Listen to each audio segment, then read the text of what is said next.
de nuestra ponencia. Y sin más, le doy la palabra a ella. Adelante. Bueno, muy buenos días. Lo primero que quiero hacer es agradecer a esta comisión y a sus señorías contar con conocimiento experto acerca de la materia a la hora de abordar el fenómeno de la desinformación, que, como ya han dicho otros comparecientes previos, es un problema poliédrico y complejo que requiere ser abordado desde diferentes perspectivas y ámbitos, y no solamente desde la seguridad nacional, sino también desde la sociedad civil y desde la educación. Si mágicamente lográsemos eliminar de un plumazo toda la injerencia extranjera, seguiríamos teniendo un enorme problema de desinformación en la sociedad, porque la desinformación es un problema nacional, es global, la desinformación es un arma que funciona, los que la usan lo saben y ha venido para quedarse. Me gustaría que sepan que no solamente estoy aquí como cofundadora de Maldita.es, que es una fundación que también es un medio sin ánimo de lucro, que se dedica al fact-checking y al periodismo de datos, cuya misión al final es dotar de herramientas periodísticas, tecnológicas y educativas a la ciudadanía para que puedan tomar decisiones con toda la información en la mano. Soy, además, la única española que formó parte del grupo de alto nivel contra la desinformación que formó la Comisión Europea en el año 2018 y una de las representantes europeas del Consejo Asesor del International Fact-Checking Network, adscrito en estos momentos al Instituto Poynter de Estudio del Periodismo y que ya ha sido mencionado en esta comisión. Dividiré mi comparecencia en tres partes, me parece que pueden ser de interés para sus señorías. La primera, quiero abordar cuestiones sobre el fenómeno de la desinformación y la lectura que nosotros en Maldita.es hacemos a partir del análisis de los datos disponibles. En segundo lugar, me gustaría exponer qué hace y qué no hace y, sobre todo, cómo hace el trabajo un verificador de datos. Y, en tercer lugar, ahondar en las medidas de corregulación a las que parece que se dirige la Ley de Servicios Digitales y el Código de Buenas Prácticas aplicado a las plataformas que ha desarrollado la Unión Europea.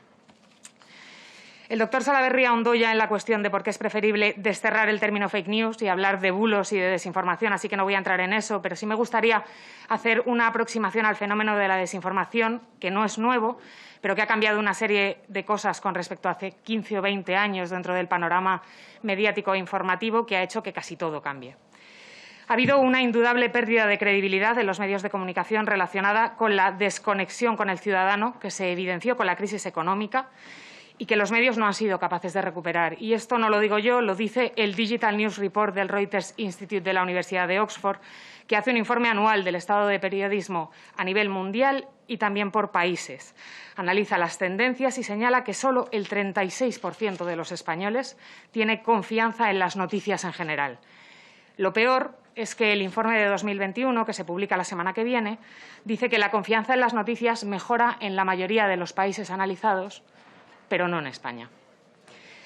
Los nuevos tiempos y la era de Internet han traído una mayor democratización de la información. Podemos leer 70 medios de todo el mundo cada día, y muchas veces sin gastarnos ni un euro, pero también han democratizado la desinformación. Antes desinformaba quien tenía poder para hacerlo, los gobiernos, las grandes élites económicas, los grupos de poder.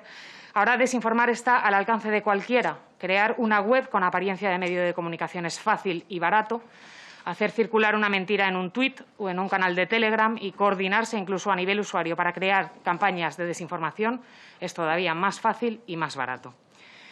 Hay que tener en cuenta que todo esto no pilla a los medios en su mejor momento. Las redacciones están diezmadas después de la crisis económica en la que se despidió a muchos periodistas que luego no volvieron a sus puestos de trabajo, con una transición a los medios digitales basada en un modelo de negocio que no funciona.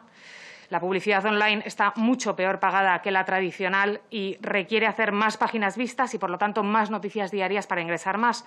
Y esto, al final, redunda en menos periodistas haciendo más noticias al día, lo que inevitablemente afecta a la calidad de la información y al contraste de las mismas. De la misma forma que fomenta prácticas como el clickbait, que seguro que conocen, esos titulares que, lejos de resumir lo importante de la noticia, se redactan solo pensando en que hagamos clic sobre ellos. Y a todo esto hay que sumarle nuevos patrones de consumo, que han cambiado radicalmente con respecto al pasado cómo consumimos la información. Según el Digital News Report del año pasado, el 79% de la ciudadanía española consume información a través de medios digitales. El 73% lo hace en un dispositivo móvil y el 34% lo hace a través de WhatsApp. De hecho, lo que hemos visto a lo largo de los años, y ahí tienen esa gráfica, es que este tipo de consumo en nuestro país ha ido aumentando y consolidándose. En el informe que se publica la semana que viene, este dato de consumo de información en móvil aumenta todavía más y ya es mucho más alto que el de otros países. Estos hábitos de consumo acarrean una serie de problemas a la hora de distinguir entre lo que es información y lo que es desinformación. Al consumir en dispositivos móviles se pierde el contexto de lo que se está consumiendo.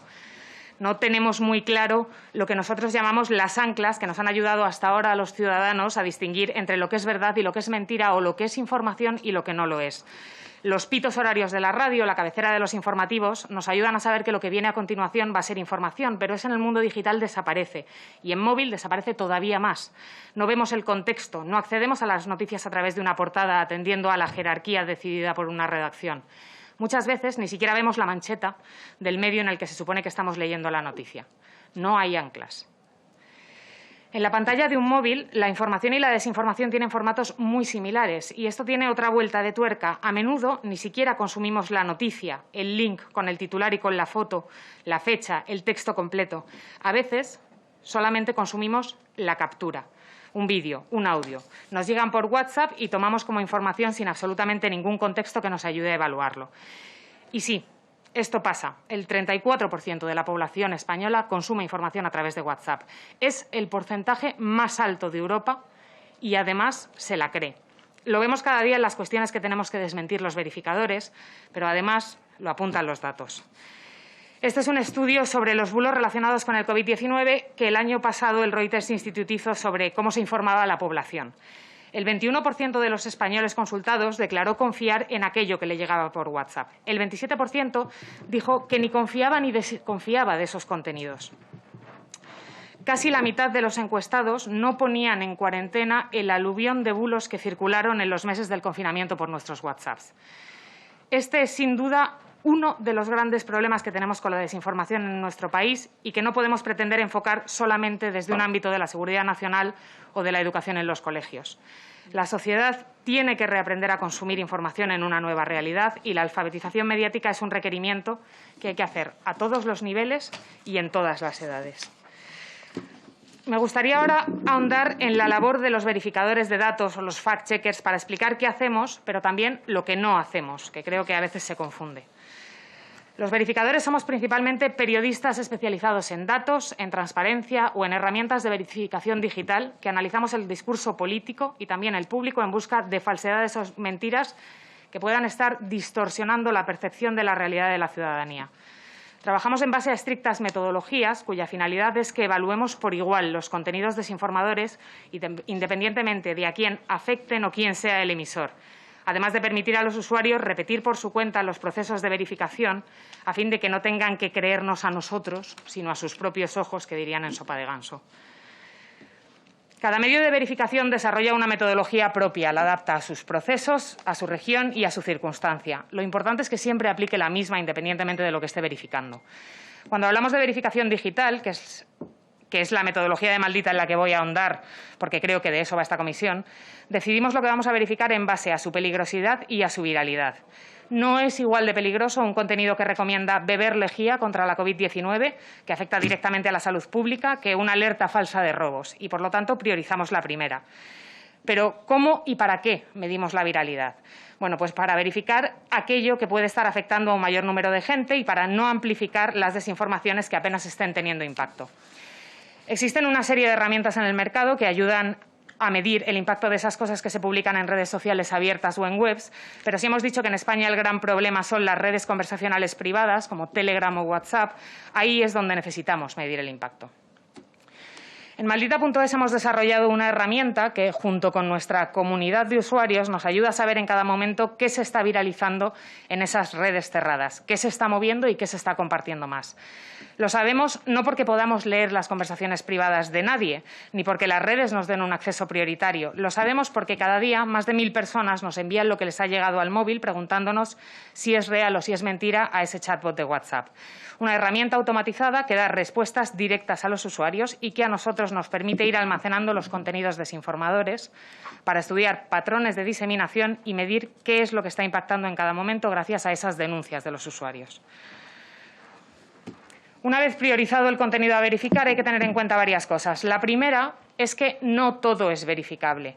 Solo comprobamos los datos y los hechos que son susceptibles de ser contrastados. No verificamos opiniones, aunque sí señalamos las falsedades que las sustentan en cada caso. Existen diferentes categorías de desinformación dependiendo de la información que tengamos al respecto. Calificamos como bulo aquello que hemos podido contrastar de manera independiente que es una falsedad.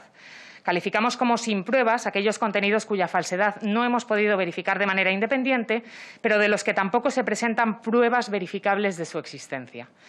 Utilizamos la fórmula del qué sabemos cuando no tenemos información independiente suficiente para las calificaciones anteriores, pero creemos que las versiones de las partes o la información recabada por nuestro equipo aporta contexto que ayuda a entender una situación determinada. También aquí entran, por ejemplo, las sentencias judiciales que no son firmes. Nuestra metodología también incluye una política de fuentes, que es la que garantiza que cualquier persona pueda repetir el camino del verificador y comprobar por sí mismo una verificación. Todas las fuentes son identificadas y citadas, bien sea una persona física, una entidad o un organismo oficial. Eso quiere decir que nunca, jamás, usamos fuentes anónimas. En nuestros artículos encontrarán capturas de correos electrónicos e incluso conversaciones de WhatsApp con gabinetes de prensa. Pregúntenle a sus equipos de prensa. Esta metodología se aplica de manera sistemática en todos los casos de desinformación que verificamos. Un equipo de hasta 8 editores experimentados audita cada verificación que hace la redacción y certifica que se ha seguido esa metodología. La verificación es sometida a votación. Tiene que tener 4 votos a favor de los editores y ninguno en contra para ser publicado. Además, los medios y agencias de verificación contamos con políticas de apartidismo y transparencia. La neutralidad y el apartidismo de los contenidos periodísticos que llevamos a cabo es imprescindible para mantener nuestra credibilidad y la confianza de aquellas personas a las que servimos. Las personas de nuestro equipo están en su derecho de tomar partidos en cuestiones políticas, pero no en nombre de nuestra organización. Nuestro código de conducta sí establece que no pueden aceptar cargos orgánicos dentro de partidos ni cargos institucionales. De la misma manera, si existe un conflicto de intereses entre algún miembro del equipo y un tema periodístico, dicho miembro es apartado de la gestión del mismo. Contamos además con una política de transparencia de financiación y organización. Los estatutos, las cuentas anuales y el equipo al completo de Maldita.es están colgados en nuestra web para que la ciudadanía pueda acceder a ellos y someternos al escrutinio que deseen. También las metodologías, la política de apartidismo y la política de rectificación. Si alteramos algo en una pieza, se señala. Si afecta al sentido de la verificación, el titular comenzará por corrección en mayúsculas. ¿Y quién verifica que cumplimos con todo esto? Dicho de otro modo, ¿quién verifica el verificador? Bueno, pues a día de hoy y a nivel mundial existe un proceso de autorregulación llevado a cabo por el International Fact-Checking Network que cada año nos somete a un examen que lleva a cabo un asesor independiente del mundo académico que comprueba que todas estas políticas se están cumpliendo a partir de una presentación pública que hace cada organización.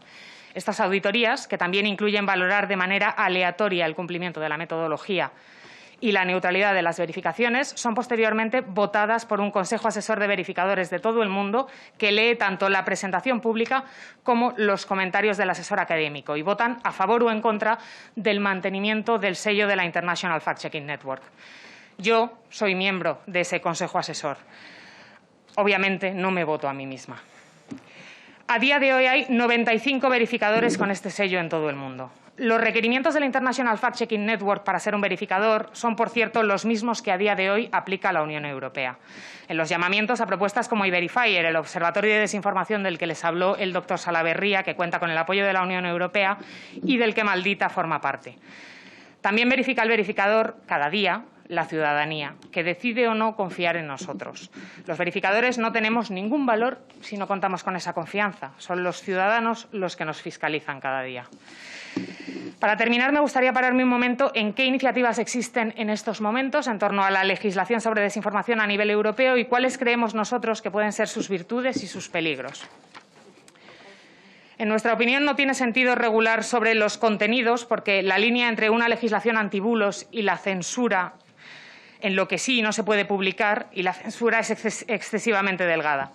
Cualquier acción que se lleve a cabo tiene que proteger la libertad de expresión. Otra posible aproximación es perseguir penalmente al individuo que comparte desinformación, pero la experiencia nos dice que, aunque es verdad que hay personas que fabrican desinformación para generar dinero o para avanzar una ideología concreta, lo cierto es que es muy difícil llegar al origen de un contenido falso y más aún determinar qué intención tenía la persona que lo creó o lo compartió, que quizás simplemente se lo creyó, cayó en el engaño. En la mayoría de los casos es imposible separar a quien simplemente se ha equivocado de quien lo ha hecho intencionadamente y a sabiendas del daño que causaba. Por eso, las respuestas penales a la desinformación deben ser muy meditadas y posiblemente moderadas. Y este proceso de identificar al primer emisor se hace todavía más difícil en situaciones como la de nuestro país, en las que la desinformación parece nacer en redes de mensajería privadas como Telegram o WhatsApp. Y digo parece porque nos faltan datos. Europa y España necesitan estudiar mucho más el fenómeno de la desinformación e invertir en investigación sobre el tema. Guiamos acciones y políticas públicas en base a estudios estadounidenses. Y la desinformación tiene características regionales únicas que necesitamos conocer. En España se está avanzando, se hace investigación académica de primer nivel sobre desinformación, pero necesita más apoyo institucional. Estas dos opciones de regulación fueron ya descartadas por la Comisión Europea, cuyo primer paso hacia una posible regulación fue fomentar que las plataformas y anunciantes desarrollaran en 2018 un código de buenas prácticas como medida de autorregulación. Ahora la Comisión pretende ir un paso más allá porque, según la Corte Europea de Auditores, con el actual modelo de autorregulación, a las plataformas no se les exige responsabilidad por sus actos y por su papel en la lucha activa contra la desinformación.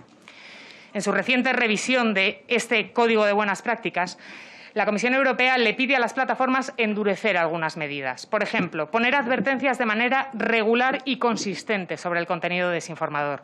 Colaborar activamente con verificadores para decidir dónde hay que poner esas advertencias y facilitar datos a los verificadores y a los investigadores académicos para el estudio de este fenómeno. En este sentido, se encamina también el borrador de la Ley de Servicios Digitales que a finales de 2020 comenzó su andadura. En este contexto, en nuestra opinión, lo más importante es que las plataformas establezcan mecanismos de identificación de la desinformación que no dependan de las plataformas en sí mismas o de herramientas tecnológicas. A día de hoy, la inteligencia artificial, digamos que es poco inteligente, no sirve para identificar la desinformación. Los algoritmos pueden localizar determinados insultos, material sujeto a derechos de autor, pero todavía son pobres entendiendo el humor, la ironía, el sarcasmo, la crítica y más aún en lenguas diferentes al inglés. Es también importante que todas las compañías tengan que someterse a este control. Lo que vemos a día de hoy es un gran foco en Facebook y poca atención en otras redes en las que la desinformación circula sin que las compañías se vean obligadas a tomar medidas. Por ejemplo, TikTok ha empezado recientemente a trabajar con algunos verificadores, pero no lo hace de manera transparente. Utiliza los inputs de los verificadores para borrar el contenido, pero no para alertar de su falsedad a los usuarios que lo han visto, que es lo que nos dice la evidencia académica que se debería hacer. E ignoran de manera reiterada las denuncias de contenido, no ya solo desinformador, sino alguno que directamente promueve, por ejemplo, la violencia de género y que sigue presente en su plataforma con miles de interacciones meses después de haber sido señalado. Esto es particularmente preocupante dada la juventud del público de TikTok. Otra plataforma de implantación reciente y con gran alcance entre los jóvenes es Twitch, y aunque la compañía ha tomado algunas medidas contra la desinformación en otros países, en España y en español no ha hecho prácticamente nada. Aunque afirman que van a solucionarlo, ahora mismo ni siquiera es posible que los usuarios alerten a Twitch de un contenido de desinformación, porque esa infracción ni siquiera existe en las reglas, no está contemplada. Tal vez por eso proliferan en la plataforma streamers españoles que diariamente trasladan discurso anticientífico o teorías de la conspiración a miles de usuarios, creando y organizando comunidades negacionistas. A pesar de las iniciativas que promueve internacionalmente, es evidente que YouTube sigue siendo uno de los grandes pozos de desinformación digital en España, donde han proliferado y se han organizado, por ejemplo, muchas de las más importantes comunidades anticientíficas y antivacunas durante la pandemia, ante la falta de acciones preventivas contra la desinformación por parte de esta plataforma de vídeo de Google. Entre las redes de mensajería privada, que son por su propia naturaleza confidencial y que así debe seguir siendo, nadie quiere que le lean sus mensajes, existen espacios donde es más difícil identificar y denunciar los bulos. WhatsApp ha incorporado recientemente herramientas que permitan a sus usuarios hacer fácilmente una comprobación básica de algunos mensajes de alta viralidad. Es un paso importante, ya es más de lo que teníamos antes, sobre todo por el inmenso volumen de usuarios que tiene en nuestro país. La otra gran plataforma de mensajería privada, Telegram, se ha convertido en el gran aliado de algunos de los mayores desinformadores en castellano en sus grupos y canales. La compañía renuncia a cualquier intento de actuar contra la desinformación en su red, eso es al menos lo que vemos en castellano, donde algunas personas han promovido bulos en decenas y decenas de ocasiones y mantienen sus canales abiertos con decenas de miles de seguidores. De momento, Telegram no ha propuesto, que sepamos, ninguna medida para paliar la desinformación en esos grupos en castellano. Legislar contra la desinformación tiene sus riesgos. El más importante de ellos es que las medidas no sean eficaces, que incluso resulten contraproducentes si no cuentan con un amplio apoyo de la ciudadanía. Afecta tangencialmente a un derecho fundamental como la libertad de expresión. La regulación solamente puede ser creíble y efectiva si no se percibe como la reforma del Gobierno o la reforma del partido de turno. La desinformación es un problema de Estado y necesita soluciones de Estado. Esto pasa, en primer lugar, por un proceso de redacción transparente e inclusivo que busque el consenso político y social. Tiene que contar con la participación del mayor número posible de agentes políticos, pero también con representantes de la sociedad civil y, en particular, de los actores implicados, de las universidades, de los centros de investigación, de los medios de comunicación, de los periodistas, de los expertos en libertad de expresión y de los verificadores independientes. Esta colaboración no solamente ayudará a lograr un texto mejor, hará más difícil que la ley se vea como un intento de expulsar de las redes o de otros espacios públicos la crítica contra un gobierno o contra un partido en concreto, lo que la condenaría ya de inicio al fracaso. Más allá de cómo se perciba el resultado final, regular la desinformación es un espacio tan característico como las redes tiene dificultades adicionales. Es un ámbito en permanente cambio, donde las leyes deben ser lo suficientemente flexibles como para no quedar obsoletas en un plazo muy corto y para funcionar sobre actores muy diferentes. Necesita ser, además, una legislación global o, como mínimo, europea. La regulación a nivel nacional, que se ha intentado en países como Francia o Alemania, ha fracasado. No creo que nadie quiera repetir en España la experiencia de Google Noticias, que a día de hoy perjudica a todos los usuarios. Más allá de la regulación, hay mucho que las entidades públicas y que ustedes mismos pueden hacer, elevar los niveles de transparencia de las instituciones para dejar menos hueco a la desinformación, apoyar a los investigadores para conocer mejor cómo funciona y también hacer un auténtico esfuerzo educativo nacional en eso que se llama alfabetización mediática, que no es otra cosa que ayudar a los ciudadanos a ser más críticos, menos crédulos y a manejarse mejor en este ambiente donde todos llevamos en el bolsillo un aparato al que nos llegan mentiras casi todos los días. La tarea no es fácil, pero es importante. Les reitero a los grupos la invitación que les hicimos desde Maldita.es de reunirnos para tratar el tema con nuestro equipo de políticas públicas el diciembre pasado. Estamos aquí para ayudar en lo que podamos.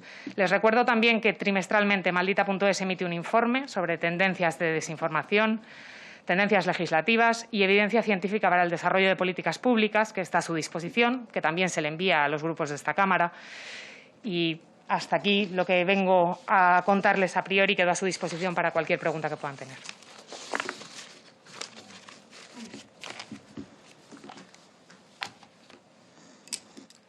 Muchas gracias a la compareciente, que sí, que la verdad, aparte de su claridad, ha sido bien breve. Se nota que estamos un poco sobrepasados por los profesores, son los que más abusan junto con los políticos el micrófono. Ya. Nada, era un comentario un poco al pasante. No merece la pena que quede registrado. Vamos a ver. Damos paso a los portavoces. No veo al señor Regarda, por lo tanto sería don Miguel Ángel Jiménez por Ciudadanos a quien le correspondería tomar la palabra. No hace falta un orden severísimo, estricto. En fin, recuerdo que es más una ponencia que una comisión en realidad. Por lo tanto, si no hay otro inconveniente, es el turno del portavoz de Ciudadanos. Sí, muchas gracias, presidente. Seré bastante breve. Bueno, quiero agradecer la comparecencia del representante de Maldita.es. Yo creo que ha sido, desde mi punto de vista, muy interesante su presentación y sus comentarios. A mí me ha dejado un poco inquieto, no sé al resto de mis compañeros, me ha dejado un poco inquieto por varios motivos que intentaré transformar en alguna pregunta de forma breve, insisto. Me deja inquieto porque parece que plantea una evidentemente un problemón que es el que tenemos encima de la mesa, en eso estamos completamente de acuerdo, pero poca falta de solución, ¿no? Entonces, bueno, si ustedes, que son los que además están luchando o intentando luchar todo el día contra este fenómeno, pues no tienen muy claro cómo se puede hacer, pues yo creo que lo que se traslada es un poco descorazonador, por lo menos para nosotros que al final somos legisladores, y nos deja una posición un poco complicada, ¿no? Porque esto no se trata solo de hacer un informe de esta ponencia contando los grandes problemas que hay, sino también cuáles son las soluciones. Y ahí es donde yo veo que quizás hay poco acercamiento, es decir, hay mucha definición de cuál es el problema, de qué es lo que pasa, pero pocas soluciones encima de la mesa. Y ahí, por eso es por lo que digo que yo me siento un poco, me parece un poco descorazonador, ¿vale? Entiendo la parte de verificar el verificador, que fue alguna de las preguntas que ya planteamos en su momento en las anteriores a otros comparecientes. Me parece que la International Fact Checking Network, pues, bueno, pues puede ser una buena medida. Claro, si no hubiera otro contrapeso, si no hubiera, digamos, cierta pluralidad, a mí me parece que si solo es una agencia la que va a ser capaz de verificar que los verificadores que están ahí, bueno, pues digamos hacen su trabajo de forma efectiva, considero que seguimos el mismo problema. Yo creo que esto debería por lo menos verificarse o estar, digamos, las empresas verificadoras deben tener al menos más de un canal de buenas prácticas, algo que, bueno, pues siempre probablemente en esa competencia pues pudiera estar, no sé qué opina usted sobre esto, pero pudiera estar parte de la balanza, ¿no? Lo de sobre la línea fina de la censura, pues yo estoy muy de acuerdo con usted. Regular sobre los contenidos es muy difícil. Con el mundo tecnológico que tenemos en estos momentos, donde la evolución de las plataformas, la evolución de los productos es continua, muchas veces lo único que hacemos a lo mejor es trasladar a un grupo de gente que quiere seguir haciendo esto hacia otros canales, y yo creo que desplazar a otros canales pues no arregla el problema.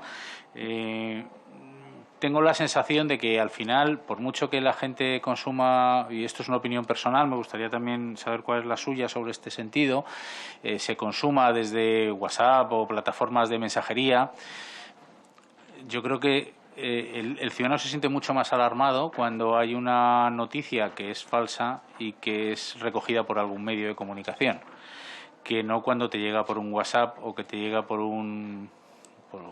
cualquier tipo de mensajería, vaya, por no repetir siempre la misma compañía, ¿no?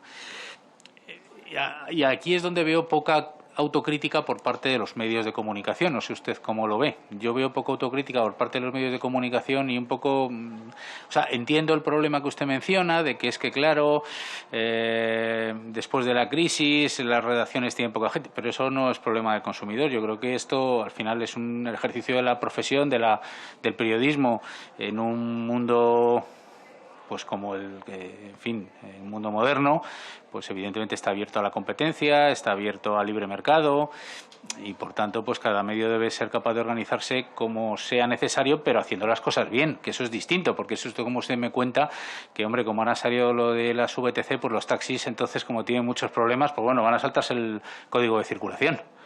Pues yo creo que eso no es una buena solución, ¿no? Entonces, ahí es donde me gustaría saber si usted cree que hace falta más crítica por parte de los medios tradicionales de comunicación, lo que llamamos periodismo, y no una comunicación a través de una mensajería que creo que las soluciones deben ser un poco distintas. Y en ese sentido me gustaría saber si se está notando o está evolucionando algo dentro de los medios de comunicación para una autorregulación dentro de cada medio. Nosotros incluso planteamos en alguna otra comparecencia alguna especie de sello de calidad que pudieran tener los medios, que esto fuera visible para el usuario, que alguien evidentemente tendría que acreditar ese sello de calidad, o bien la autorregulación, que se someta a una serie de procedimientos o procesos los medios de comunicación para que los ciudadanos pudieran saber si se cumplen una serie de estándares a la hora de verificar con diferentes fuentes la información que producen. Y yo, el que cueste mucho o cueste poco, pues yo creo que para mí no es un problema. Es un problema del mercado, y el problema del mercado se soluciona de otra manera, precisamente con las buenas prácticas, con la calidad. Eso es lo que pone dentro de la situación de mercado pues a unas empresas arriba y otras abajo. Y yo creo que hay que dejar que el libre mercado funcione en ese sentido, pero evidentemente con la calidad. Por tanto, aquel que no haga las cosas con calidad, pues evidentemente probablemente no podrá sobrevivir en ese mundo, ¿no? No sé, esa es mi visión y me gustaría saber qué opina un poco usted sobre todo eso. No quiero abusar de la paciencia del presidente, así que lo dejo aquí. Muchísimas gracias, en todo caso, por su comparecencia, por su intervención, que, como le digo, me ha parecido interesantísima y, desde luego, a seguir con ustedes en el futuro. Muchas gracias. La compareciente entiendo que prefiere contestar sí, al conjunto. Creo que vamos a Muy repetir bien. muchas de las preguntas y va a ser más fácil si las aunamos todas. Pues fíjese, como no se repitan los portavoces, va a tener usted un problema, ¿no? Una larga lista. ¿Alguien, qué otro grupo desea intervenir? Pues entonces veo al señor Rufián como portavoz del suyo, del republicano, tiene la palabra. Son aproximadamente 7 minutos por cada portavoz, señor Rufián. Muchas gracias, señor presidente. No, seré breve. Básicamente es creo que se hace poco en esta Cámara y creo que hoy toca felicitar el trabajo de la compareciente, de su equipo. Discrepo, comparto algunas de las cosas que ha comentado Miguel Ángel, portavoz de Ciudadanos, pero sí que discrepo en cuanto a entiendo que ellos y que ellas no tienen que aportar soluciones. Yo creo que ustedes no tienen que aportar soluciones, ustedes se tienen que limitar al diagnóstico, que ya es muchísimo, Creo que ustedes son de los pocos medios o las pocas plataformas relacionadas con los medios de comunicación que huyen del periodismo declarativo e intenta incidir en el periodismo de hechos. Yo creo que eso ya es muy positivo. Creo que vivimos en un momento en el que simplemente los titulares y contratitulares van de lo que ha dicho uno y de lo que después dice el otro. Y creo que no acabamos de incidir en los hechos. Bajo mi punto de vista, lo he comentado ya alguna vez, y creo que ustedes son kriptonita para este tipo de hacer periodismo. El periodismo no es decir que hay uno que dice que la Tierra es plana y que luego hay otro que dice que la Tierra es ovalada. El periodismo es decir que hay uno que miente, ¿no? Y creo que esto se hace poco. Así que yo les agradezco su trabajo y les animo a, sobre todo, darles ánimos, porque a nadie le gusta que le digan que miente. Y ustedes se dedican básicamente todo el día a decir eso, ¿no? Y alguien lo tiene que decir. Así que muchas gracias.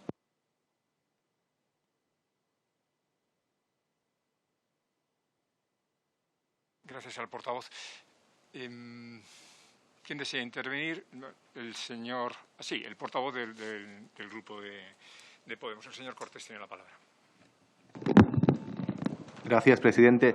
Sumarme también a las felicitaciones a la compareciente y a su equipo por la interesante exposición. Quería empezar con una cuestión metodológica dirigida a la mesa, y es que puedan compartir con los grupos parlamentarios tanto las presentaciones que se van haciendo en esta comisión como cualquier otro material que aporten los y las comparecientes, si así lo tienen a bien.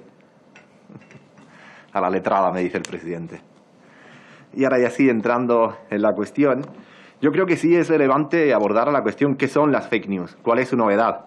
En la pasada sesión hablábamos de que las fake news podrían caracterizarse como un bulo, que es la información falsa que se convierte en rumor, pero hay características novedosas, ¿no? Y es la sustitución de la realidad por un constructo digital, más una viralización masiva en muy poco tiempo. Las fake news aportan nuevos mecanismos y nuevas metodologías en la producción y difusión de bulos. Las redes sociales, particularmente, permiten, con acciones de microtargeting, hacer campañas de marketing, hacer llegar vídeos, noticias, etcétera, a grupos de individuos seleccionados en base a unos criterios, a unos datos que tienen de nosotros, y aquí entroncamos con otro problema de nuestros tiempos, es el data mining, y ahí empieza la rueda. Me llega un mensaje, apela a mis emociones, a mis creencias, a lo que quiero creer, me lo creo y lo comparto, y todo ello en un tiempo mínimo.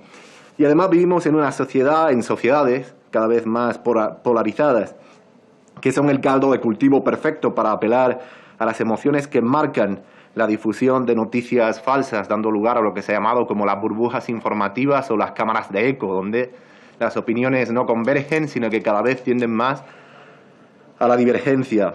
La esfera pública digital, desde nuestro punto de vista, Unidas Podemos, en Comú Podem, no debería ser un espacio destinado al fomento de la polarización y la crispación de la opinión pública, sino todo lo contrario.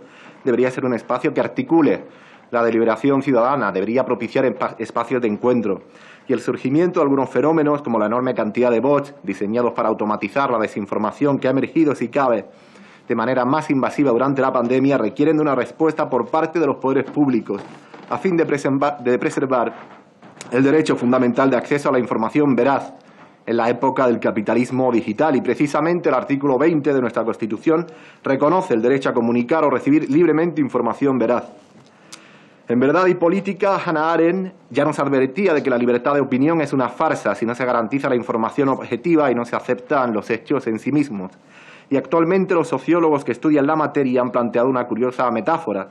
Si el calentamiento global sería un bioproducto del capitalismo fósil, las noticias falsas serían un derivado natural del capitalismo digital, precisamente por esa tendencia a generar un contenido viralizado a partir del clickbait, gustar, compartir, retuitear, etcétera.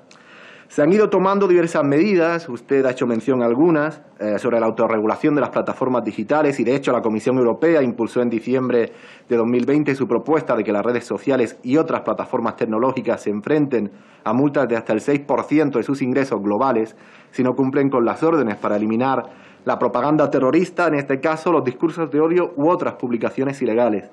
Y estas medidas son un intento de conseguir que las empresas de tecnología asuman la responsabilidad por el contenido publicado y proporcionen información sobre cómo abordar contenidos falsos o discriminatorios. Algunos mecanismos ya los ha expuesto usted. Desde Unidas Podemos, en Común Podem, consideramos necesario que desde los poderes públicos se amplíen estas estrategias. Pero entrando en el ámbito que nos corresponde, yo quería plantearle 3 preguntas particularmente. La primera es si conoce estudios que midan la relación entre la propagación de fake news y la polarización de la opinión pública. La segunda cuestión es cuál sería el rol de los medios de comunicación y de la sociedad civil en la detección de bulos. Y la tercera, cómo podríamos generar mecanismos de calidad y reputación distintos al clickbait o al número de visitas de un contenido determinado. Muchas gracias.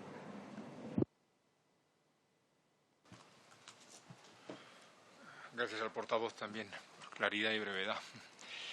Le corresponde ahora al señor Mariscal. Bueno, también luego, con el permiso de los demás, le concede la palabra al señor Martínez Blanca, que acaba de personarse por su grupo, ¿no? Listo, pero bueno, tiene la palabra el señor Mariscal, si así lo desea.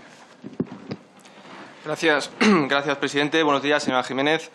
Desde el Grupo Parlamentario de Vox teníamos mucho interés en esta comparecencia porque en sesiones pasadas hemos hablado sobre las agencias de verificación y el protagonismo que han adquirido en los últimos años en España.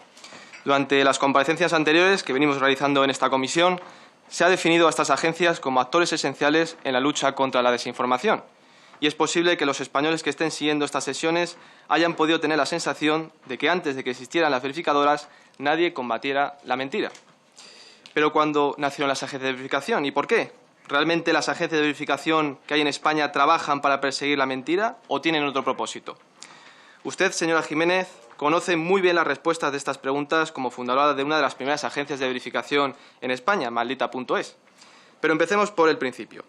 Corría el año 2013 y en La Sexta llegaron a la conclusión de que los políticos a veces recurrían a la mentira, cosa que es cierta, y decidieron hacer un programa llamado El Objetivo, para explicar a los españoles cómo los portavoces de los partidos políticos a veces engañaban a los ciudadanos en las entrevistas, en los mítines o aquí mismo, en el Congreso de los Diputados.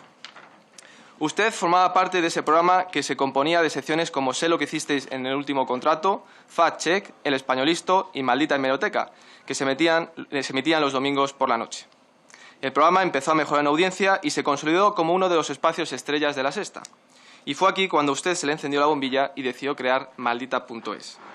La necesidad existía, que era verificar las afirmaciones de los políticos, algo que dejaron de hacer muchos medios de comunicación a cambio de la publicidad institucional y otras subvenciones públicas. Y la labor vestía muy bien, defender a los ciudadanos de los abusos y engaños de los políticos. Así usted decidió irse del programa El Objetivo en el año 2018 y fundar la primera agencia de verificación en España registrada en la Red Internacional de Verificación de Datos. ¿Pero realmente su verificadora ha cumplido su propósito inicial? ¿Hacen algo diferente al resto de medios de comunicación que sirven a determinados intereses económicos y políticos? ¿Son ustedes neutrales? La respuesta es no. Ni defienden a los ciudadanos de la mentira ni son neutrales. Y voy a tratar de demostrarlo con hechos reales. La primera afirmación. No defienden a los ciudadanos de la mentira. Podría poner miles de ejemplos, pero pondré uno muy cercano.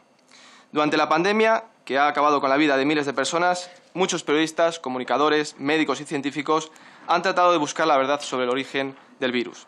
Y han sido muchos los expertos que alertaron de que el virus chino podría haber sido creado en un laboratorio de Wuhan.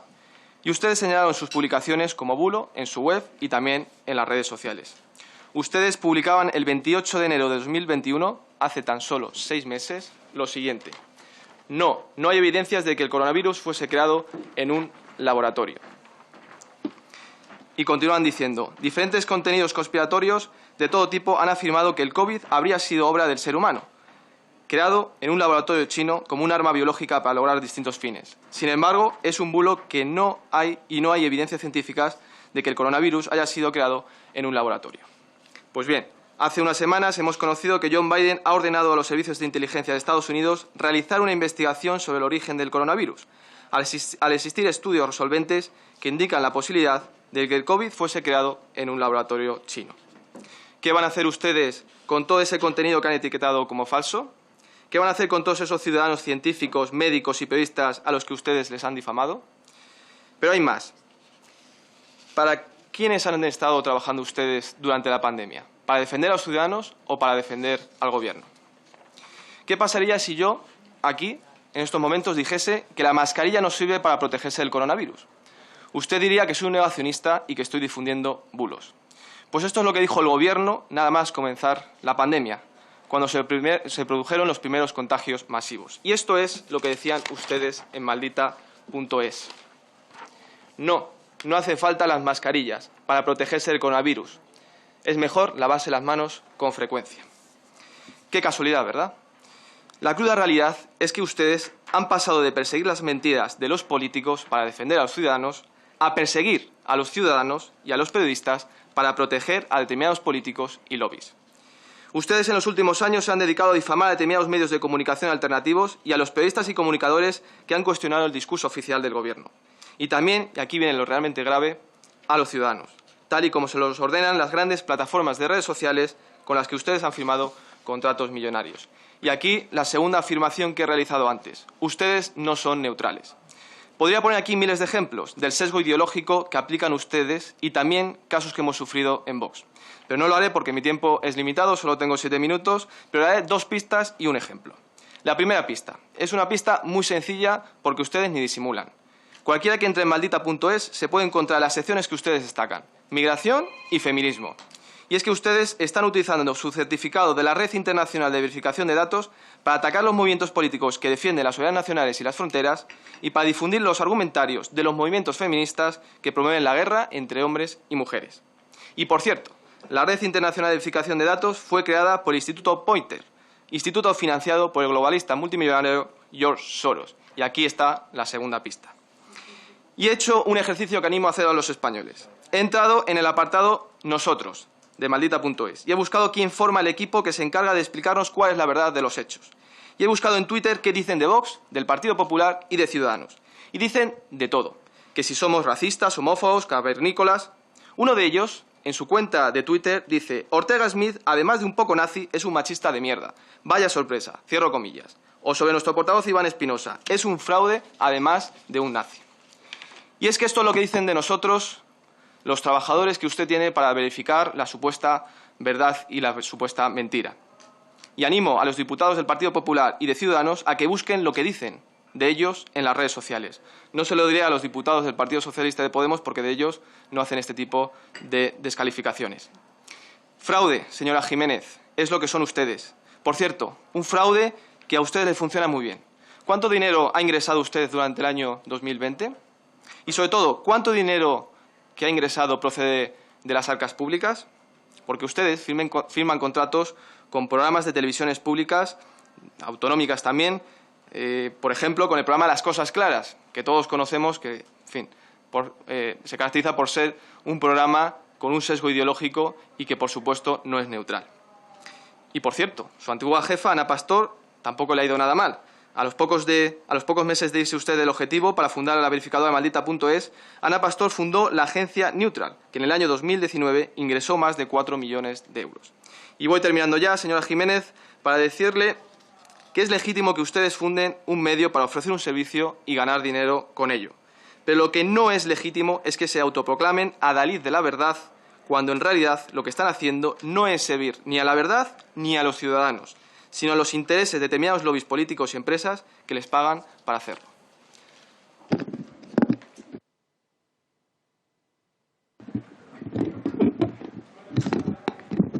Es un asunto suficientemente abordado. Sí le hago la observación a la compareciente de que no tiene ninguna obligación de responder a ninguna censura sobre sus actividades como sociedad no lucrativa, no tiene por qué sentirse ni siquiera en la cortesía de contestar a observaciones personales, puesto que no es su comparecencia, no está sometida a control por parte del Parlamento. De modo que, en todo caso, quien tendría que dar explicaciones sería el portavoz y no. Como las explicaciones ya están tratadas en otras sesiones, por lo que solamente me dirijo a la compareciente y no a los demás, a los que les ruego la misma comprensión que hemos tenido en otras sesiones. Señor Mariscal, no está en el uso de la palabra. Les ruego que se ponga la mascarilla de todas maneras una vez que ha intervenido y así podemos participar de unas normas comunes. Bien. Como les decía, si no hay inconveniente, y ya que se ha acercado tardíamente, le cedemos la palabra al turno al señor Martínez Blanca por el Grupo Mixto. Muchas gracias, señor presidente, por su benevolencia y gracias también a los portavoces de los diferentes grupos. Por supuesto, agradezco la comparecencia de la señora Jiménez Cruz ante esta Comisión de Seguridad Nacional y por contarnos su experiencia en relación con el fact-checking político y la transparencia. He leído que ustedes están participando en un programa para sensibilizar a los jóvenes y adolescentes ante la desinformación que campea a sus anchas por las redes sociales y quisiera que nos ampliara algunos datos a este respecto.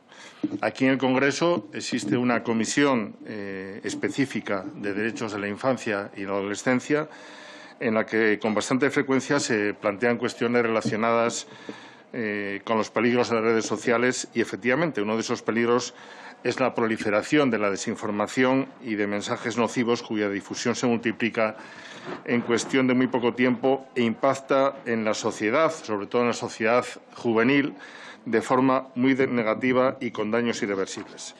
Aquí preocupa más la suplantación de identidad, el bullying, el trato con desconocidos, etcétera, pero también los discursos de odio. En ese sentido, le pregunto por la recepción de nuestros jóvenes hacia este tipo de programas como los que ustedes han comenzado a desarrollar.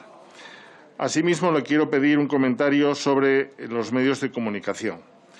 Es un hecho que ha habido una transformación de los medios informativos hacia el mundo digital, el mundo del tiempo real y de la inmediatez, que también tiene efectos perversos sobre uno de los mandatos de la Constitución española, que en su artículo 20 reconoce y protege el derecho a comunicar o recibir libremente información veraz por cualquier medio de difusión. La palabra veraz me parece fundamental y siendo inimaginable hace 43 años la existencia de estas herramientas de comunicación que tenemos todos en la mano, me parece que hay que potenciar ese papel de protección del derecho ciudadano a recibir información veraz. En este sentido, hace años, en algunos medios de comunicación, se instituyó la figura del defensor del lector, o figura similar en la que se daban explicaciones sobre determinados tratamientos informativos no siempre, claros o limpios. Señora Jiménez, ustedes en Maldita ya han asumido un rol de contrastar y poner en evidencia contradicciones en los mensajes políticos, pero le pregunto si no cree necesario intensificar que los propios medios de comunicación tengan también su propio fact-checking y, sobre todo, que lo utilicen fundamentalmente con el Gobierno, porque yo creo que los diputados de la oposición, en fin, creo que se acepta convencionalmente que hagamos, no diré un uso tremendista, pero sí, exageremos un poquito frente a la maquinaria aplastante de los gobiernos. Y una tercera cuestión. En el ámbito de la seguridad nacional han cobrado muchísima preocupación las injerencias de terceros países por la vía de la desinformación. Hace más de 2.500 años, el dramaturgo griego Esquilo sentenció que la verdad es la primera víctima de la guerra. ¿Cree usted que en España y al máximo nivel hay que habilitar mayores y mejores mecanismos de protección ante este riesgo creciente de la desinformación? Precisamente ayer, en la cumbre de la OTAN, celebrada en Bruselas, donde se reunieron algunos de los líderes mundiales más importantes y, sobre todo, los líderes de las democracias mundiales más importantes, subrayaron específicamente su preocupación por la incidencia, los riesgos y los graves peligros de la desinformación en la geopolítica. Le pediría, si me lo permite, un comentario al respecto. Nada más, señor presidente. Muchas gracias. Muchas gracias, señor Martínez Blanca. Tiene la palabra el portavoz del Grupo Popular, el señor Márquez. Muchas gracias, señor presidente.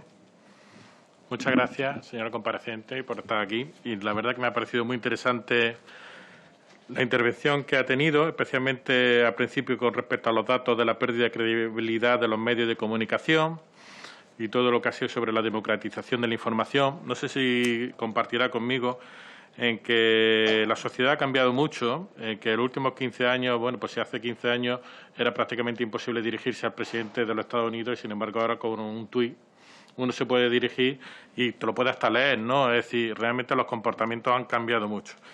Y eso también ha incidido en todo el mundo de las redes sociales, Facebook, etcétera, que ustedes también colaboran. Y el problema que planteo es si toda esa sobresaturación informativa que existe, ¿no?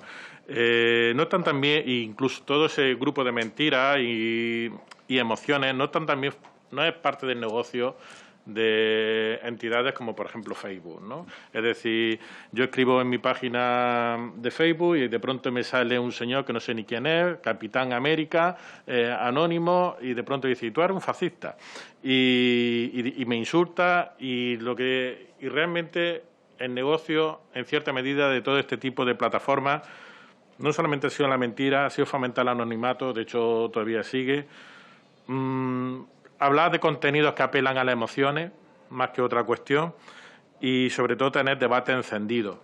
Y yo creo que eso ha cambiado mucho, incluso ha afectado mucho a la forma de comunicación, de mandar mensajes, En este sentido, por ejemplo, no tengo mucho con respecto a las críticas que a ustedes le han hecho, por ejemplo, con respecto a las limitaciones, por ejemplo, en WhatsApp y cosas de estas, porque lo mismo se limita la transmisión de un chiste que de una noticia política, vamos a ser claros, ¿no?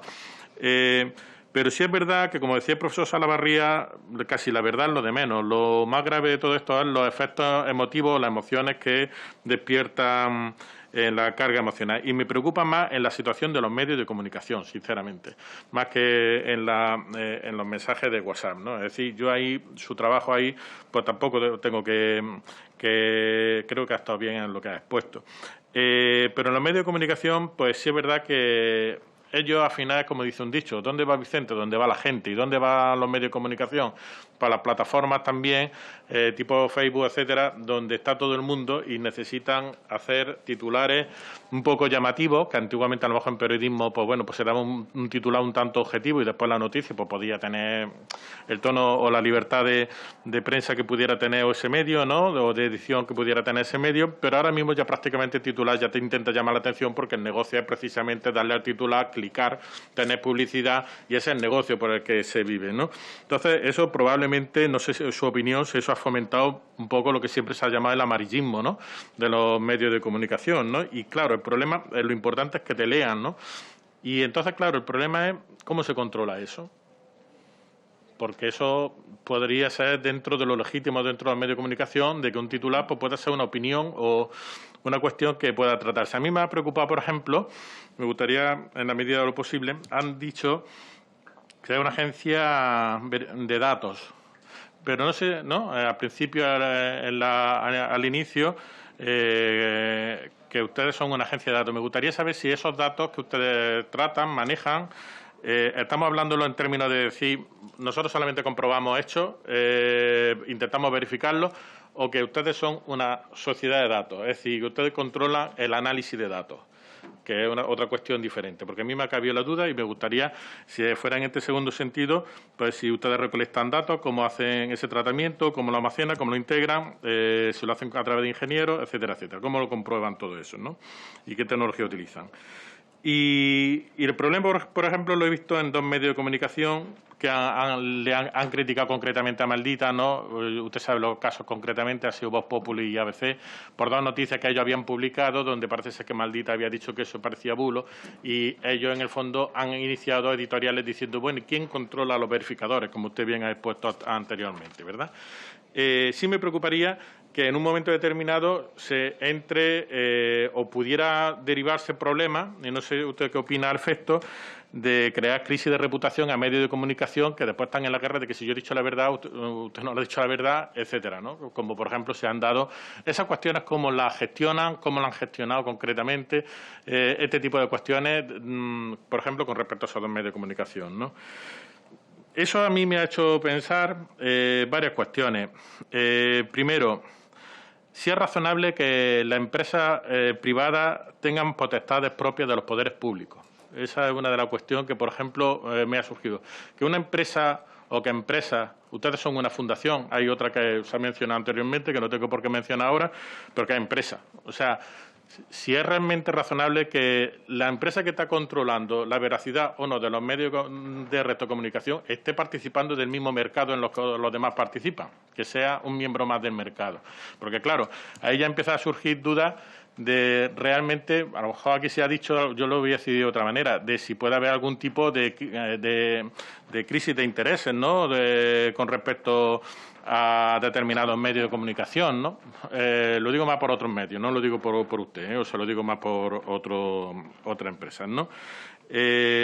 Por tanto, si es razonable que los medios que participan del ecosistema de mercado sean, por decirlo de alguna manera, los jueces y parte del resto de los competidores.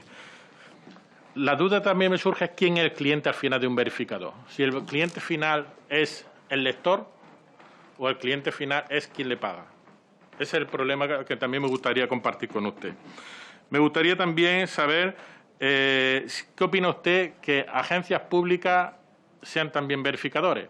Le digo porque hace poco leí un artículo de Cristina Tardáguila, donde decía que en la IFCN se había dicho que las agencias públicas no podían ser porque no podían estar los gobiernos dentro, y aquí en España tenemos una, ¿no? Entonces, que además el presidente cesó el presidente del gobierno fue el que cesó al señor Garrea, ¿no? También la cuestión que creo que ha sido interesante, y voy terminando, de que si un gobierno puede legislar o no puede legislar con este tema. La señora Cristina Tardáguila, con respecto a la desinformación, decía que no, porque no había una noción de fake news. Y eso es cierto, y puede darse a situaciones de censura. Pero yo le pregunto, ¿y los verificadores sí lo pueden hacer? Es decir, la administración pública no lo puede hacer, pero los verificadores sí lo podrían hacer. Es una de las cuestiones que a mí me gustaría saber. Es cierto, en cierta medida, que yo creo que hay mucha gente que piensa que no se controla demasiado al Gobierno. Es verdad que, con todo mi respeto y en mi opinión, el señor Fernando Simón ha sido una máquina de bulos en esta pandemia, ¿no? Desde precisamente lo que se ha dicho con respecto a las mascarillas, a otro tipo de cuestiones. No he visto realmente una reacción que, además, este señor lo ha reconocido hace poco. Es decir, ha reconocido que decía eso porque no había mascarilla en España. Lo ha dicho él. No he visto una reacción de los verificadores con respecto muchas veces a la administración pública. Por ejemplo, en lo que pasó ayer, que el presidente de Estados Unidos atendió al presidente del gobierno, no sé si en 16, en 13 segundos o lo que sea, pero que después sale el presidente del gobierno diciendo todo lo que ha hablado con él en 13 segundos. ¿Eso no es para bulo? ¿Esa noticia no sería para ello? Por eso digo que a lo mejor probablemente tendrían, no sé, ver cómo se verifica realmente a las administraciones. Y por último, ya para terminar, me preocupa precisamente en el tema de la tecnológica que por ejemplo, como Facebook, cosa que ha ocurrido en Estados Unidos. No ha ocurrido aquí, pero podría darse, y además ha causado una reacción en Europa. Por ejemplo, cuando se ha cerrado la cuenta de un presidente, que además a mí personalmente no me cae especialmente bien, de un expresidente, se ha cerrado unas cuentas Y ¿a usted le parece correcto que se cierren ese tipo de cuentas? Lo digo porque después el problema de grandes tecnológicas de esta naturaleza es que, primero, son empresas monopolísticas. De hecho, una de ellas, Facebook, tiene 2 demandas antimonopolio en Estados Unidos. Segundo, ejercen como lobbies también, porque son muy fuertes, ¿no?, en este sentido. Y la señora Merkel, por ejemplo, ha dicho que este tema es un tema que hay que regular, especialmente, ya lo dijo antes, pero ya especialmente después de esto también decía que había que regular este tipo de cuestiones. ¿A usted le parece bien que precisamente por la desinformación, etcétera, se cierren cuentas de políticos? Muchísimas gracias, porque me ha parecido de todas maneras también muy interesante toda la exposición que ha hecho usted. Muchas gracias.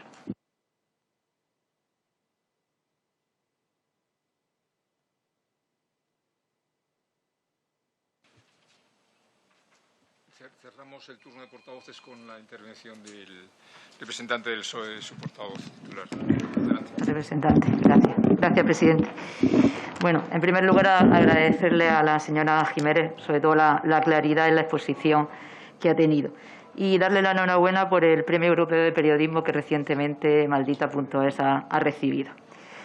Desde el Grupo Parlamentario Socialista, nuestro posicionamiento está claramente a favor de estos, vamos a decirlo en español, puesto que existe esa palabra, de estos sistemas de verificación que consideramos herramientas imprescindibles para una sociedad más justa y más libre.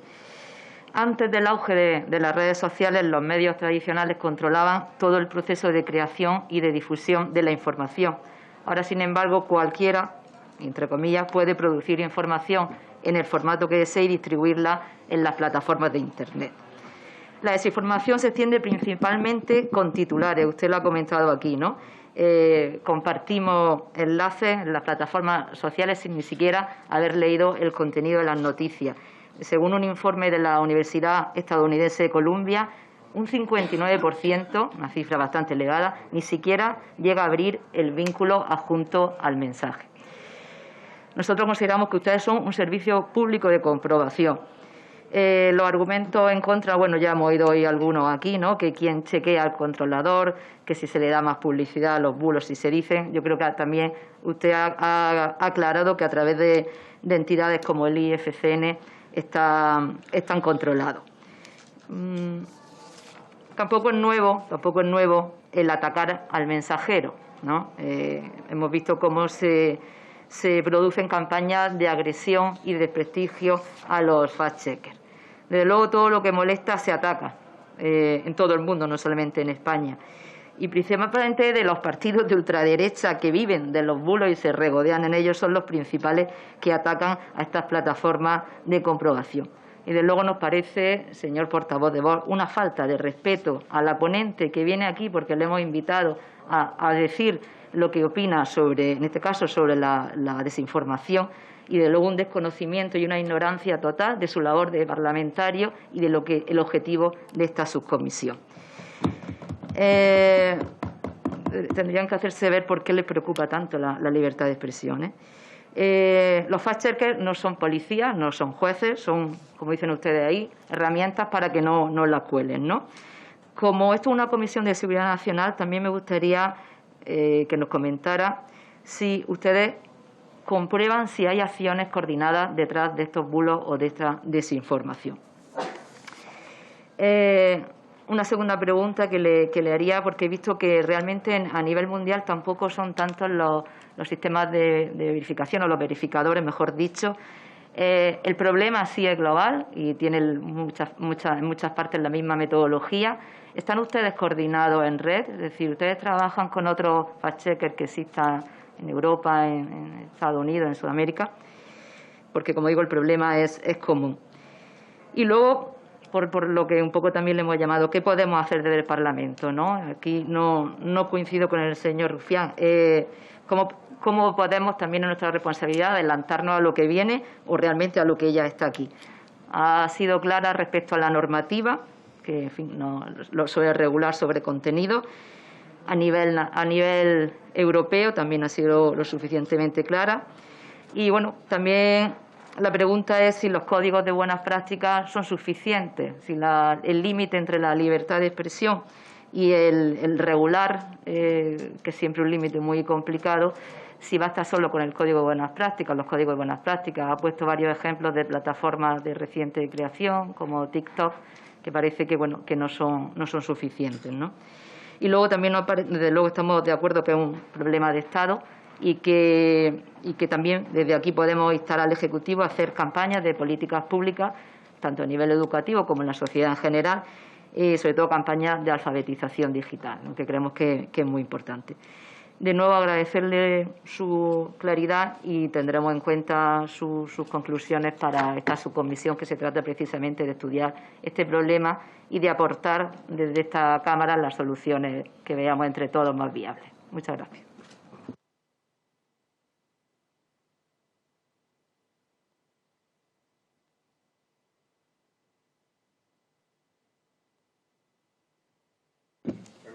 Intentaré ser todo lo breve posible. Voy a empezar por contestar algunas preguntas que se han repetido a lo largo de sus intervenciones. Muchas gracias por todas las preguntas que me han planteado. La primera es qué se puede hacer desde su posición, desde los legisladores, que decía el diputado Gutiérrez, que era un poco descorazonador el planteamiento. Yo creo que hay muchas cosas que se pueden hacer. Creo que hay algunas que no se deben hacer también. Y creo que eso es lo que más me importa que quede claro después de mi intervención. Creo que hay que esperar a ver hacia dónde va la ley de servicios digitales en Europa, porque creo que esa va a ser la clave de cómo legislemos la desinformación en los países miembros. Y creo que hay que transponer con sentido aquello que venga de Europa y a tiempo. Creo que esas dos cosas son muy importantes.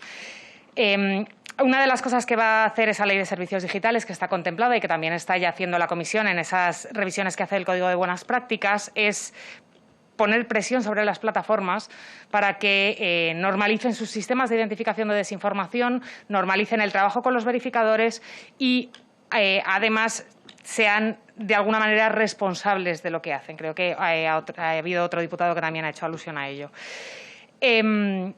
Creo que hay que invertir más en investigación académica. Creo que necesitamos conocer mucho mejor el fenómeno. Hay muchas cosas que se pueden hacer a esos niveles y creo que es necesaria la inversión en investigación académica en nuestro país, concretamente en este tema.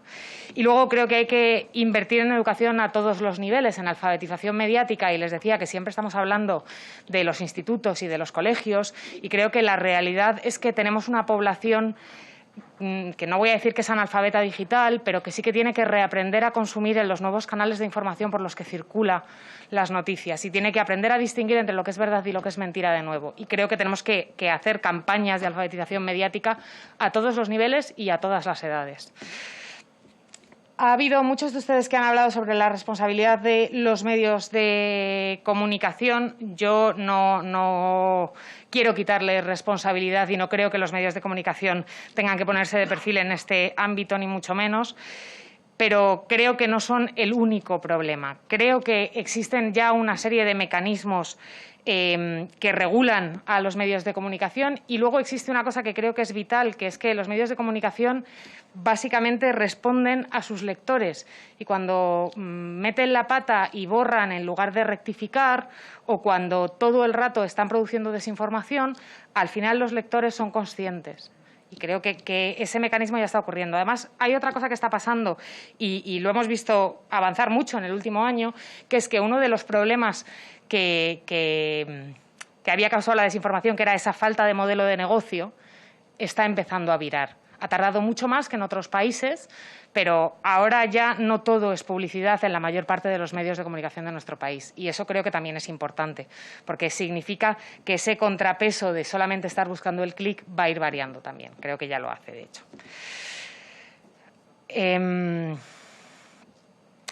Voy a ver qué más preguntas. Hablaba el diputado Gutiérrez de la autorregulación dentro de cada medio y de un sello de calidad. Yo creo que hay que tener un poco de cuidado con eso, sobre todo con quién lo hace. Creo que obviamente no debemos de ser los verificadores, creo que tampoco pueden ser solamente los medios, creo que eso requiere un estudio más amplio. Y hay que tener en cuenta una cosa que es muy importante cuando hablamos de medios de comunicación, que tiene que ver con la pluralidad informativa y con la capacidad de nuevos medios y nuevas voces de incorporarse al debate público. Y si todo lo limitamos a un sello de calidad para cabeceras establecidas, bueno, minaremos esa posibilidad de que nuevas voces y nuevos medios surjan dentro de la competencia.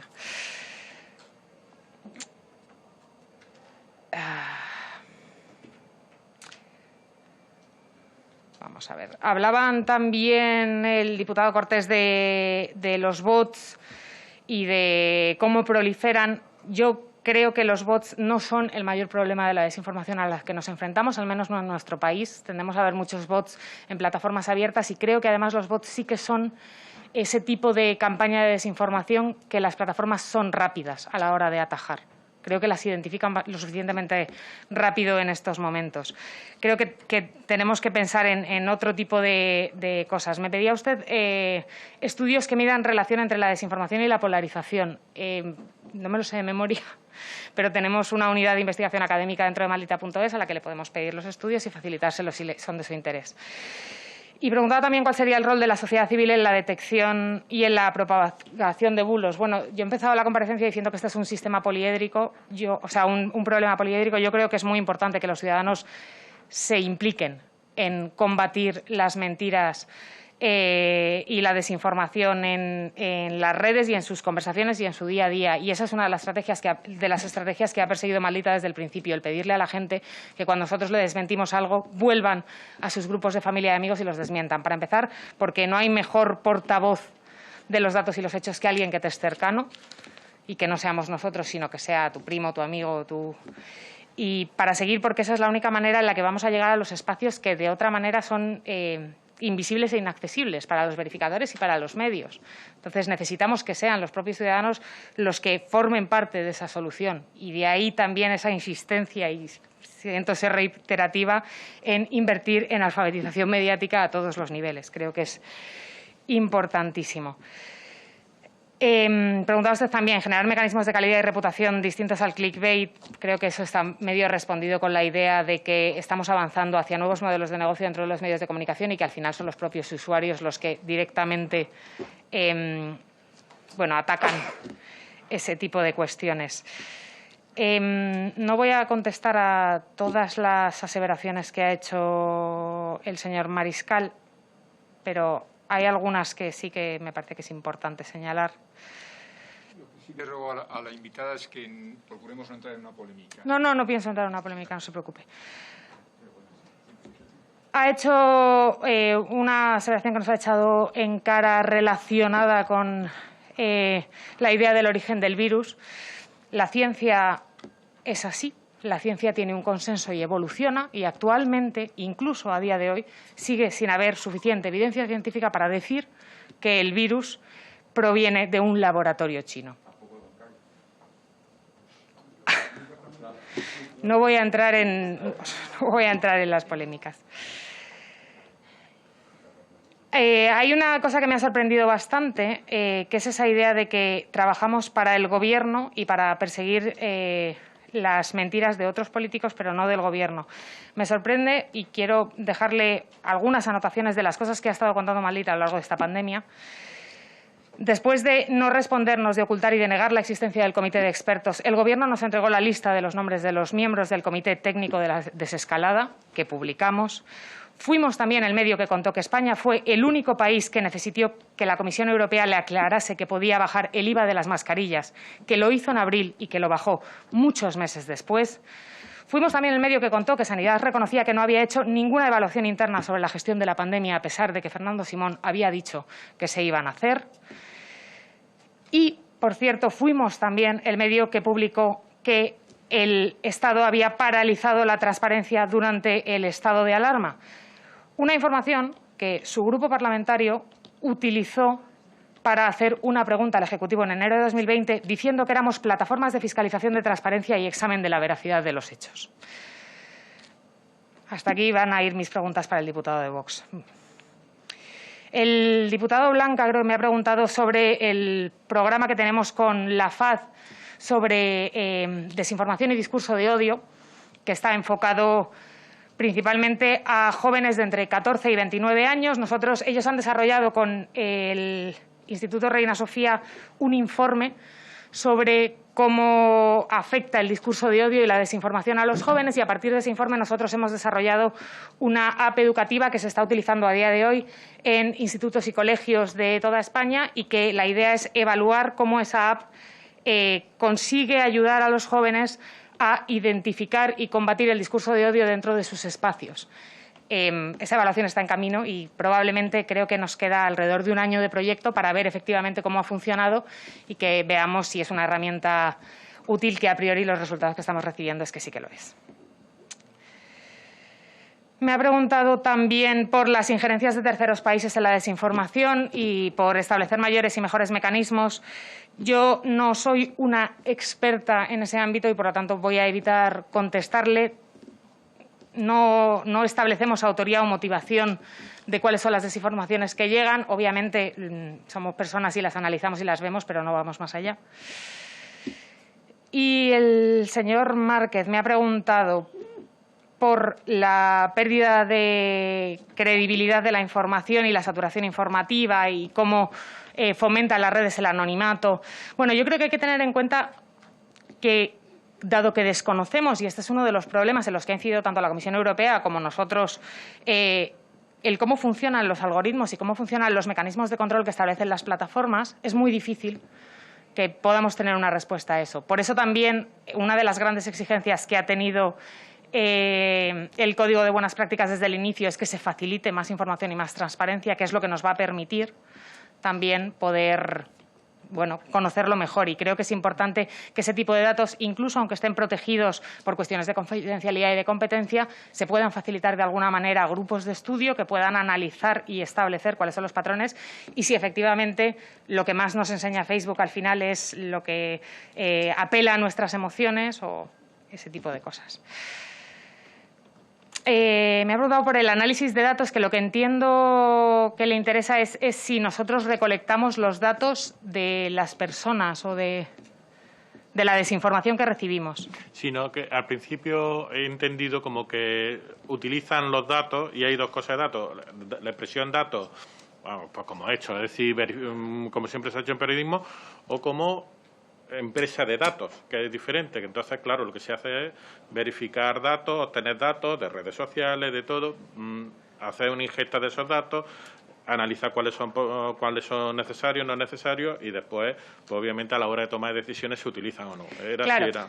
Nosotros lo que hacemos es, a la hora de analizar los contenidos, verificamos si los datos efectivamente son reales o no. Lo que sí hacemos, y es para lo que sirve esa herramienta, ese chatbot de WhatsApp, es recopilar los contenidos desinformativos que nos envía la gente, y eso nos permite saber cuáles están siendo más virales para poder decidir a qué le entramos antes, y luego con esos contenidos lo que hacemos es colaborar con universidades a nivel nacional e internacional para desarrollar estudios de análisis de la desinformación.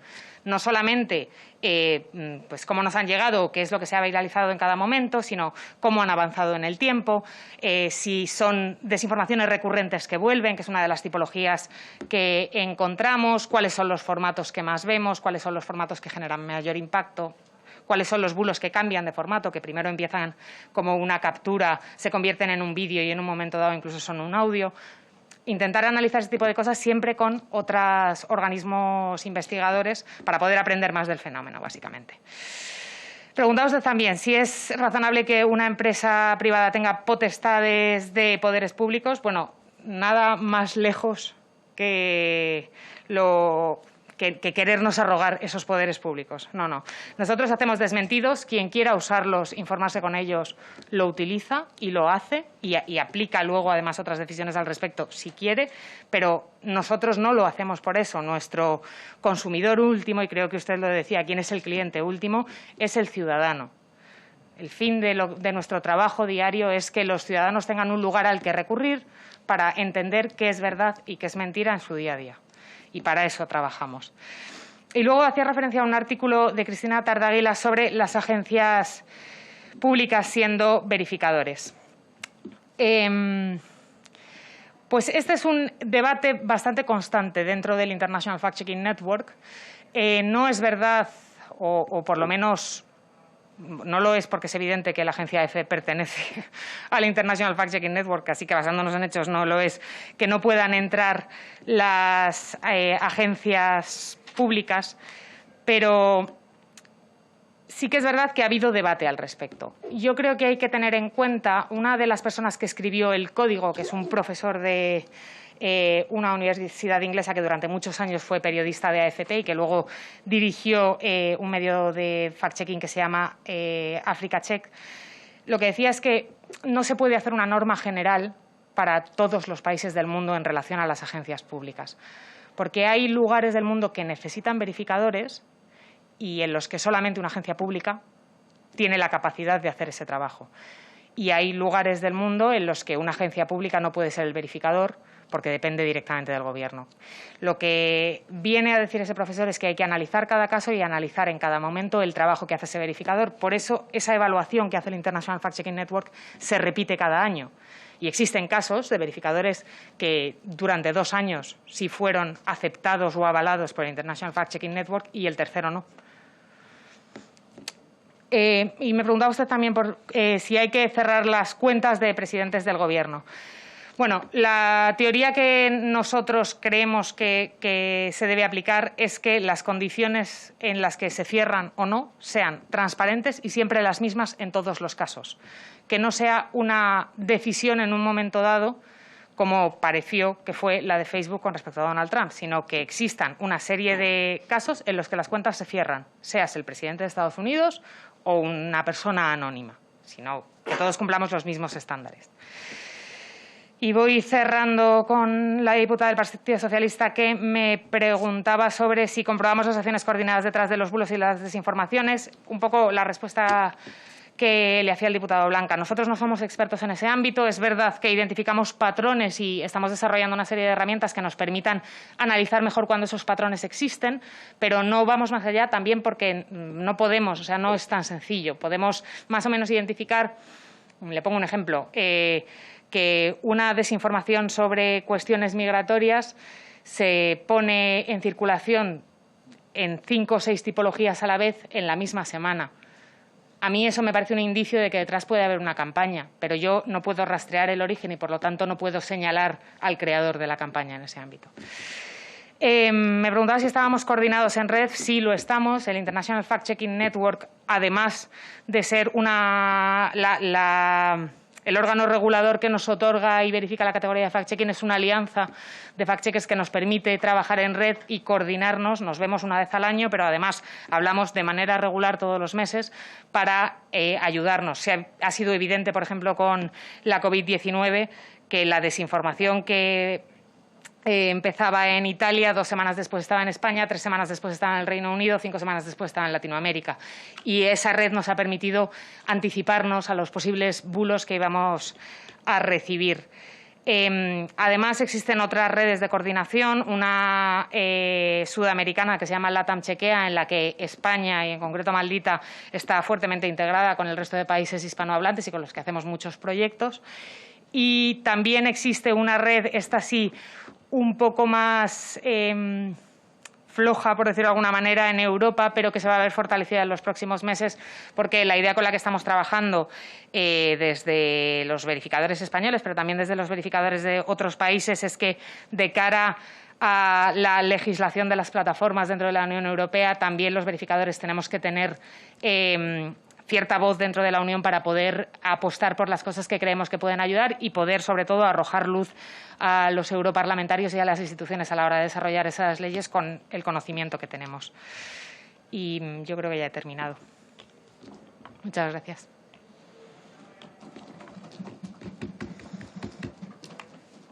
Muy bien, muchas gracias a la compareciente por todo, claridad y orden y tiempo, cumplimiento de tiempo. Eso nos facilita mucho el trabajo y con